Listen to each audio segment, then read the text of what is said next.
আসসালামু আলাইকুম রহমতুল্লাহ। আশা করি সবাই ভালো আছেন। তো আজকে আবারও নতুন একটি ভিডিও নিয়ে চলে আসলাম। তো আজকে আমাদের মুরগির বাচ্চার বয়স 19 দিন। তো কেউ 17 দিন, 18 দিন, 19 দিনে করে। আমরা 19 দিনেই গাম্বুরার ভ্যাকসিনটি করলাম। তো আপনারা চাইলে অবশ্যই 17, 18, 19 দিনের ভ্যাকসিনগুলো করবেন। আমরা 19 দিনের ভ্যাকসিন করলাম। আর অবশ্যই ভ্যাকসিন করার আগের দিন এবং পরের দিন সাদা পানি ব্যবহার করবেন, কোনো প্রকার ওষুধ ব্যবহার করবেন না, তাহলে ভ্যাকসিনগুলো ভালো কাজ করবে।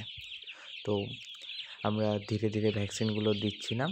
তো আমাদের ভ্যাকসিনগুলো দিতে প্রায় অনেক সময় লেগে যায়, 2 থেকে 2.5 ঘন্টার মতন সময় লেগেছিল। তো আমরা ভ্যাকসিনগুলো কমপ্লিট করলাম।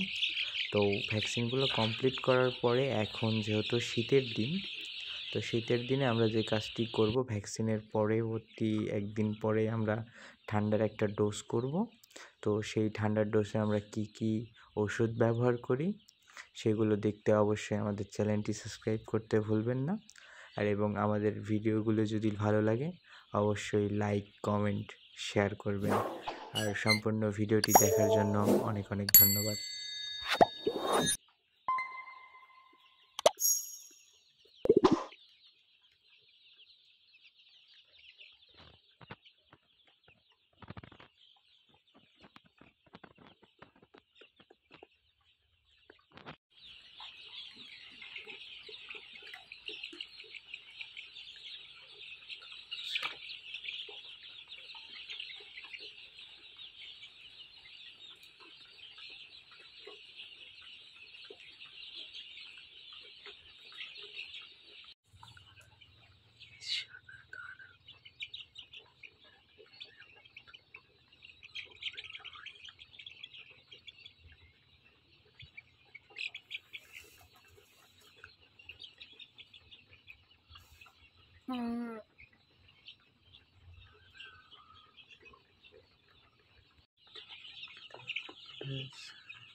না